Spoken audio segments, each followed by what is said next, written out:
por más que uno adentro tiene todas las comunidades, ¿cómo es estar 7 años ahí?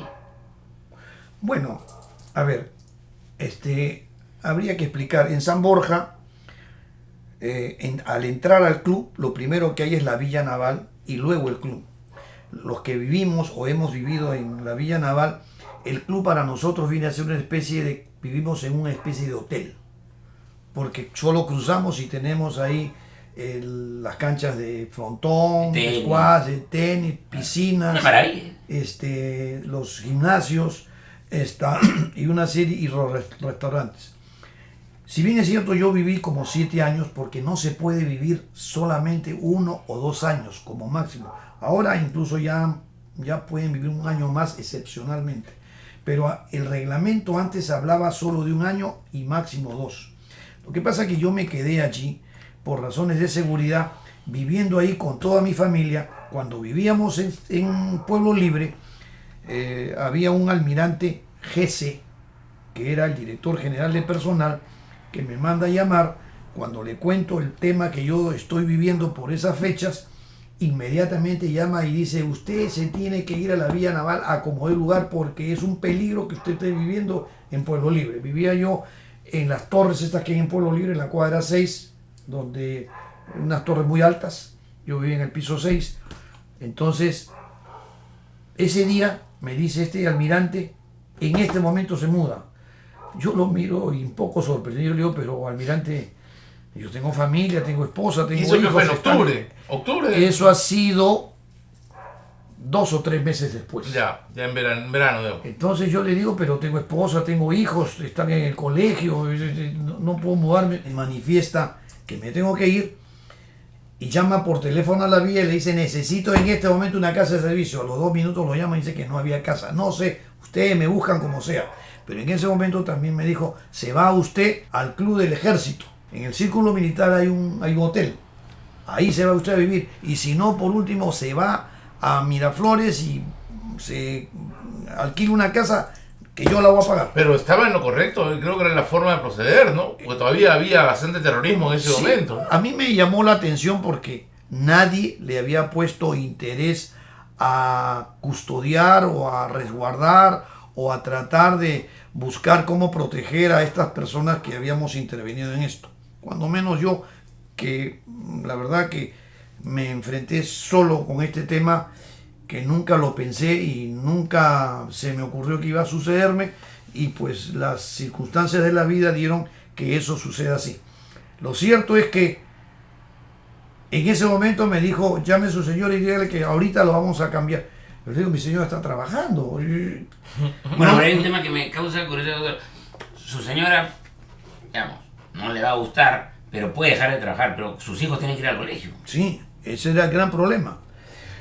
El gran problema, entre comillas, porque mis hijos estudiaban en el Liceo Naval, que estaba en San Borja, o sea, para eso no iba a haber problema. El tema es mudarse. Lo cierto que ese día, a las 2 de la tarde, vinieron como a mi casa como 15 marineros y en menos de media hora metieron todo al camión y me llevaron hasta la Vía Naval. Mi señora... Una institución eficiente, la Marina siempre. Mi respeto para la Marina. Llegó a las 5 de la tarde sabiendo que ya no tenía que ir a Pueblo Libre sino a San Borja. Y por supuesto fastidiada, incómoda, amarga. ¿Cuántas veces ha molestado a su mujer con usted? Díganos la verdad, acá en confianza. Yo he tenido muchos problemas con mi señora por la Marina y por mi trabajo. Siempre ella me ha sabido manifestar que he abandonado a la esposa y a los hijos por la Marina, porque yo salía muy temprano y llegaba a 11, 12 de la noche todos los días. Eso no es su culpa, doctor. Los abogados son un problema, paran ocupados. Juntarlos acá estos dos ha sido paso más difícil. No, pero yo lo entiendo, salvando las grandes distancias entre lo que usted ha hecho y lo que yo hago. Digamos, usted ha estado pues en casos de alto relieve y yo no tanto, pero sí sé, digamos, lo que es faltar a una clausura del colegio porque tenía un pendiente laboral. Cosas que dan pena, ¿no? Mis hijas me han sabido perdonar las ausencias que he tenido y yo estoy seguro que sus hijos saben que usted no estaba de juerga, ¿no? Sí, por supuesto, no sabían, ya tenía mis hijos. Usted estaba sirviendo al Perú, ¿no? Sí, sí, sí. Usted ahora sí está en la ENAM ahí, pues no. Entonces, yo estaba convencido que lo que estaba haciendo era lo correcto. Yeah. Aun cuando, en honor a la verdad, los primeros días me moría de miedo, ¿no? Obvio. Pero era mi obligación porque estaba nombrado. Tenía un uniforme encima y una obligación para la Marina de Guerra, ¿no?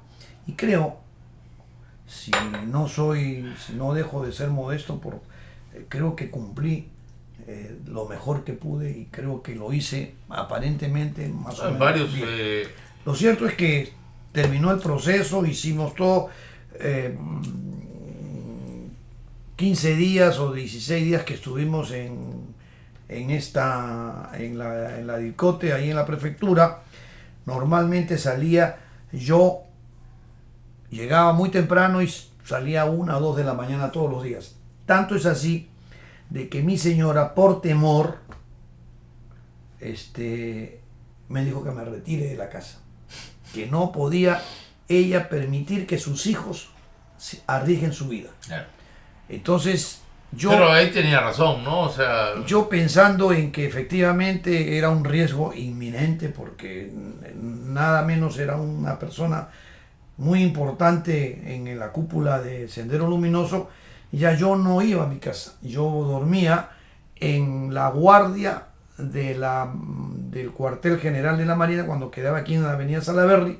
Yo iba a la 1:30 de la mañana y me quedaba a dormir allí hasta las 5 o 6 de la mañana. Me levantaba, me bañaba y me iba otra vez a la prefectura a seguir con los interrogatorios, que eran maratónicos. 15 días me la pasé durmiendo ahí y ya no podía. Solamente llamaba a mi señora, preguntaba cómo estaban mis hijos, miraba. Duro, Me pusieron, los primeros días que estuve en Pueblo Libre todavía, me pusieron seguridad abajo en el edificio y en la puerta del 6º piso y dentro de mi casa otra persona.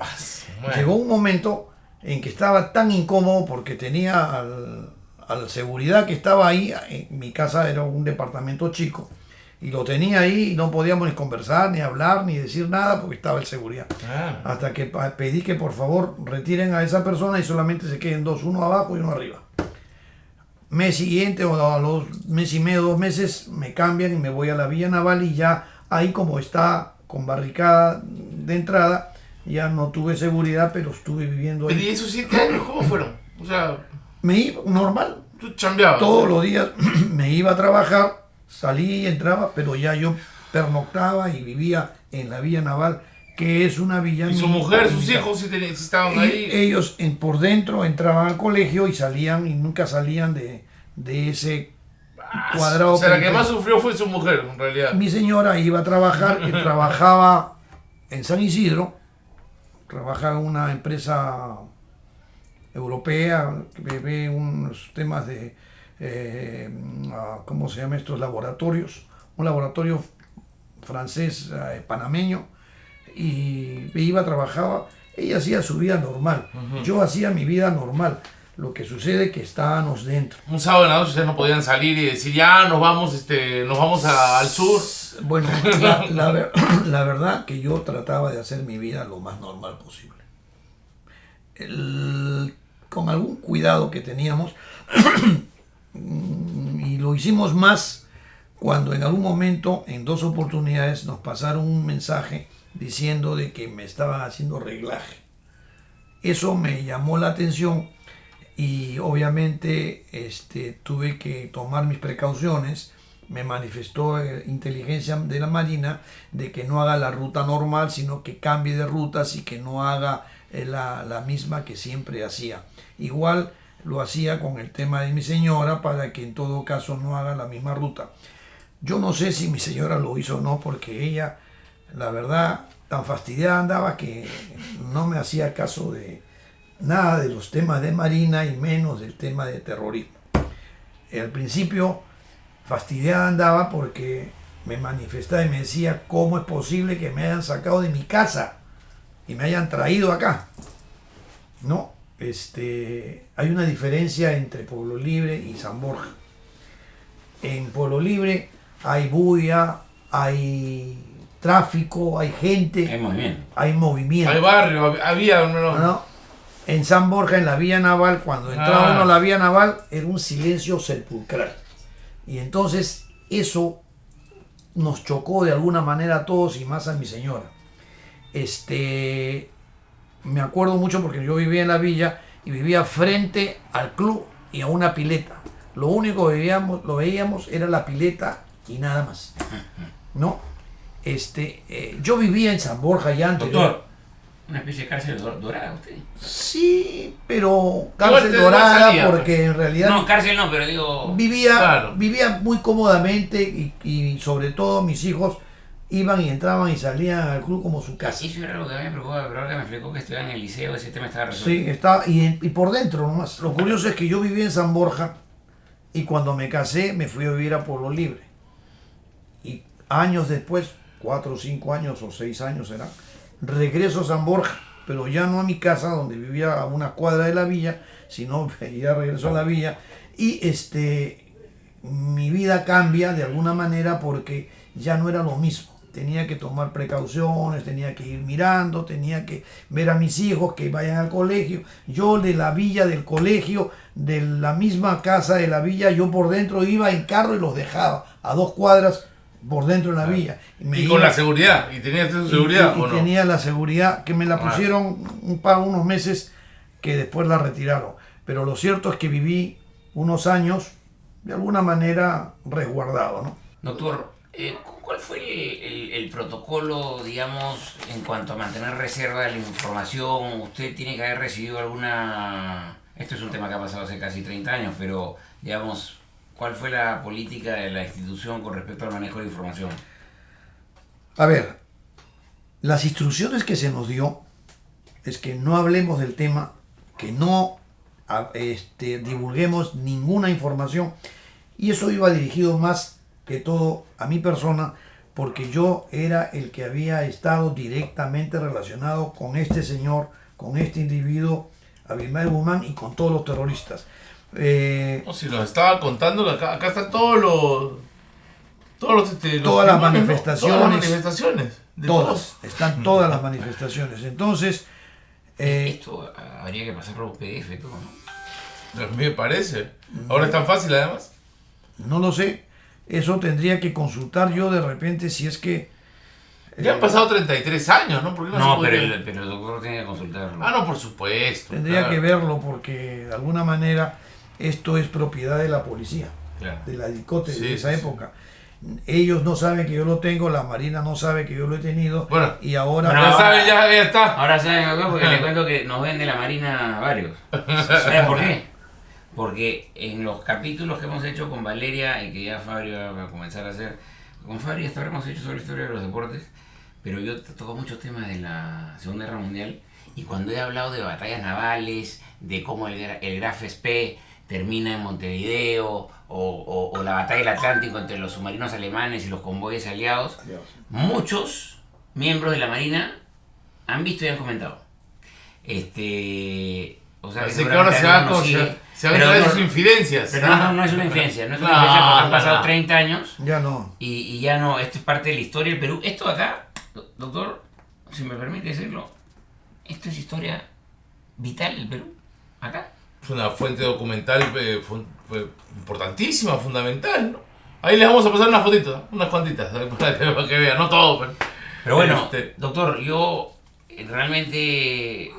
Cuando hablamos con usted, 1 hora y 10, doctor, y no he sentido el tiempo, porque cada vez que conversamos con usted... Y eso que miren la cara de cansado que tiene Lucho, para ahí, chamba. Hoy día sí me tocó trabajar.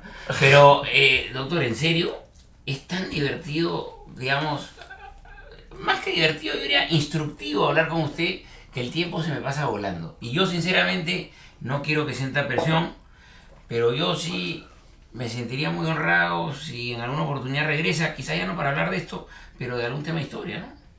Sí, cómo no. Acá hay una parte que habría que conversarla y la podemos terminar en otro momento porque el correlato de esto es posterior, que sucedió cuando lo sacan a Miguel Guzmán de la prefectura, cuando lo llevan a la base naval, cuando lo conducen a la isla San Lorenzo, cuando se inicia el proceso penal que se discutía entre el ejército que se lo quería llevar y la marina que no lo quería dejar. Interviene Vladimiro Montesinos. No, ese es un nombre inolvidable. Ese no era tacaño, que se regalaba la plata. No, claro. Pero no era suya, creo. Pero bueno. Este señor fustigó y trató de que esto sea para el ejército. Una pregunta, doctor. Así como que Tim Vidal, digamos, le roba el mérito a Benedicto Jiménez, a el chef, a Capitán Miyashiro y a todo el equipo del Hercote, yo imagino que Vladimiro y el mismo presidente de la República, Alberto Fujimori, trataron también de ganarse pues algún aplauso, ¿no? Fue un problema eso, pues, ¿no? Claro, porque ese día cuando sale Guzmán cae, Fujimori estaba en el norte En Chimbote pescando, ¿no? pescando. Bueno. Él ni siquiera se enteraba del tema, no supo nunca.